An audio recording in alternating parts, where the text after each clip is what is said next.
Were they around Jesus at the crucifixion? They were scattered. But then on the day that Jesus told them, he said, I need you to go, and I need you to wait in the upper room till you be filled with power from on high. When the Holy Spirit showed up, came upon them, their light was activated. And that same Peter that didn't know what to do, that ran because he had failed, he felt he had failed the Lord. On the day of Pentecost, when his light was activated, and he realized who he was, that same Peter that started sinking in the water at one point, realized why Jesus had saved him by holding his hand and pulling him up. Because you're the one. You're not the one because you've never done anything wrong. You're the one because you've been chosen. You've been called. You've been appointed. Look at this. For he performeth the thing that is appointed for me. Yes. And many such things are with him. Look at this verse.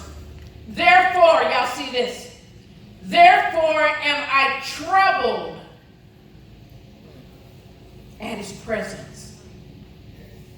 Why would we be troubled at God's presence?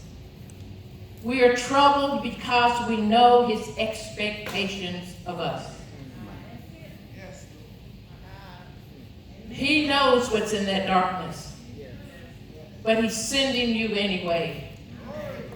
He knew what they would do to Jesus, but he's saying anyway. He knew they'd spit on him. That he knew Jesus would have to remove his royal clothes. And he'd have to step out into the deep. But God also knew I'm sending him with an open heaven. To show them that the darkness they're in may be in front of them, but the heavens are opened above them. Jesus, when he was baptized in the water, laid him down in the water, but when he came up, the heavens were open. Oh my God, the heavens were open. And the Holy Spirit came. And Jesus realized, now, show me the wilderness. Show it to me. Because he heard the Father's voice in that open heaven. He heard the Father's voice. And the Father said, before Jesus had done anything, the Father said, this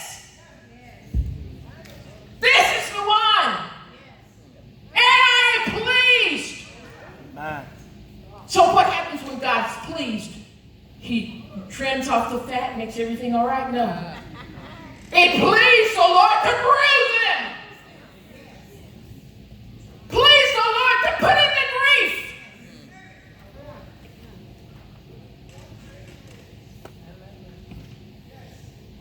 There's nothing you're going through that God doesn't know about. And he's not going to change it. He sent you here to realize who you are. You can do it. You've got to do it.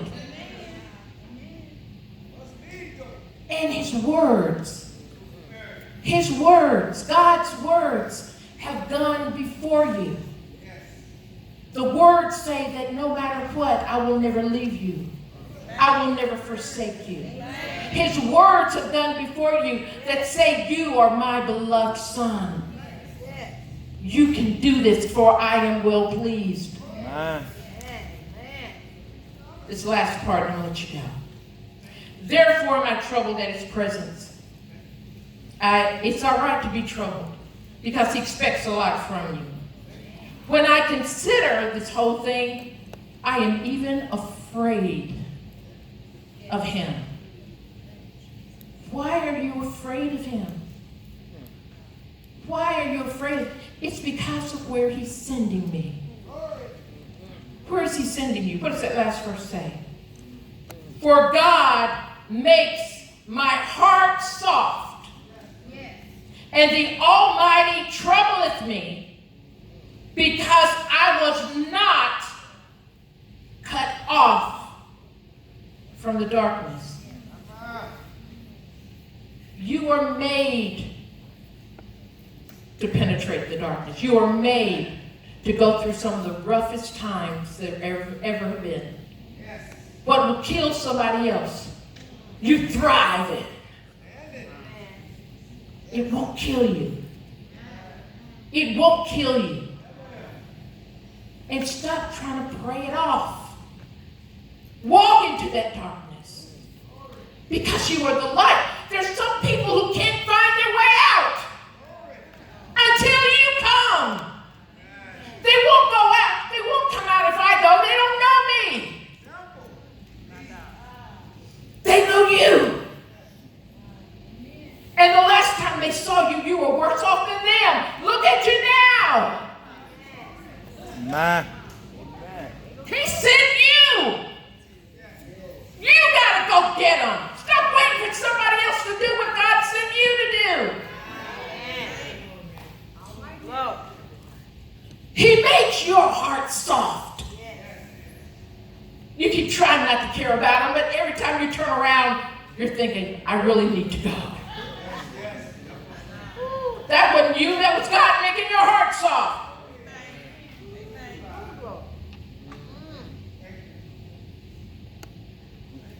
Because I was not cut off from the darkness, and neither has he covered the darkness from my face. He's making me go in. Now that the veil is rent, now that the heavens are open, we know this, that no matter where God sends us, we don't see like other men see. We don't talk like other men talk. The veil allows us to see past the darkness. In the darkness, the disciples were in the boat. Jesus was not in the boat with them. But Jesus allowed them to see him walking on water. And as they're walking on the water, as Jesus is walking on the water, the disciples are in the boat. Jesus calls out. Because Peter said, if it's you, let me come. Jesus allowed him to come. He starts walking. Keep in mind, when they saw Jesus, Jesus was walking the water, but he was in spirit form. He had his fleshly body, but he had his spirit was elevated in God. But he looked like a man walking on the water, but when he was in, because the heavens were open above his head, he was in contact with the Father. So he was walking water. When Peter gets out there, Peter gets in contact. Peter's spirit is now in contact with the Spirit of God. He begins to walk. From where he's walking and he sees God, he can do anything. But then he feels the natural parts of things all around him. His flesh awakens. It's only when our flesh is awakened that we get to the point that we don't think we can do this. But as long as we're connected to Jesus, we know we can do it. It's where you're seeing from, where you're perceiving from. He who dwelleth in the secret place of the Most High abides with the Father. And you see differently. You talk differently. Your spirit man is awakened.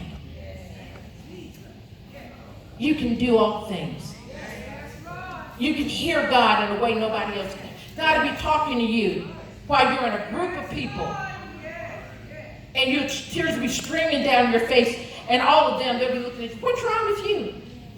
Because your spirit is in contact with God.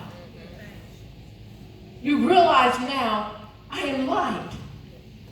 And the Father needs me to be light. There's somebody in this circle that I'm around that needs me. Stop going to your family reunions and just like everybody else, you just go in your own fleshly ideas and emotions. Realize that whenever you are sent for, when they invite you, they're not inviting your flesh. They need to know what you see from where you stand.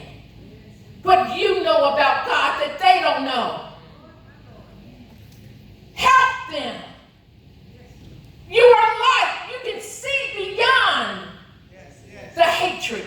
You see beyond the depression. You see beyond the death.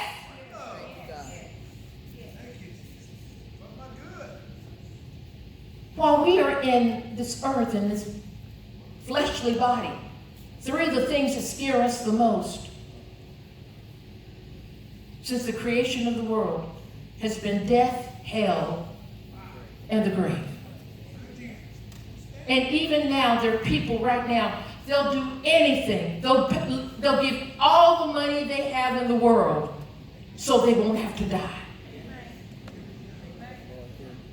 They'll give everything they've got.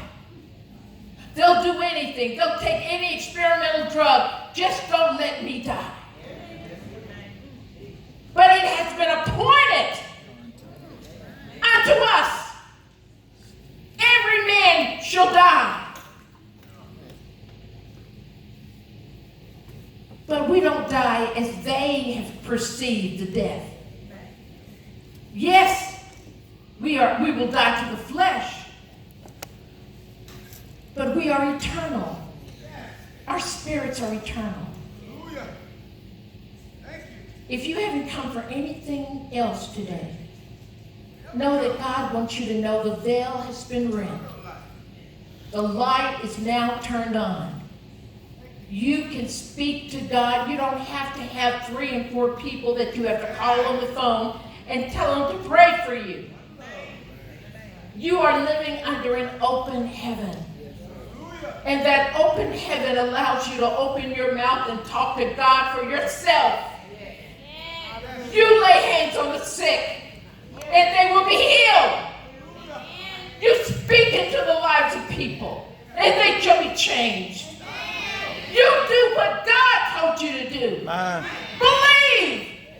Fear not. Only believe.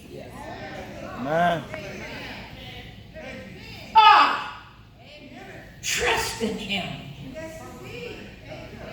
Trust in Him with all of your heart. Lean not to your own understanding. Everybody stand.